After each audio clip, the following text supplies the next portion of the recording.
నినాదం ఏదైతే తీసుకున్నారో టీడీపీ కానీ జనసేన కానీ కలిసి సంయుక్తంగా తీసుకున్నటువంటి నినాదం ఇది పవన్ కళ్యాణ్ గారు ఇచ్చినటువంటి నినాదం. ఇవే కాకుండా ఆయనలో చిత్తశుద్ధి ఉంది.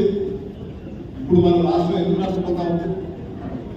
రాష్ట్ర అభివృద్ధి మన ఎజెండా కాదు. ఈ రాష్ట్రానికి, రాష్ట్ర ప్రభుత్వానికి వ్యక్తిగత ఎజెండా ఉన్నది తప్పితే అందువల్ల ఈ రాష్ట్రం మాడిపోతా ఉంది. ఈయనకి ఆ వ్యక్తిగత ఎజెండా ఏం లేదని స్పష్టంగా చెప్పాడు. నాకు ఉదాహరణ కూడా చెప్తాను నేను మీకు, ఎందుకు వ్యక్తిగత ఎజెండా లేదన్నది కూడా.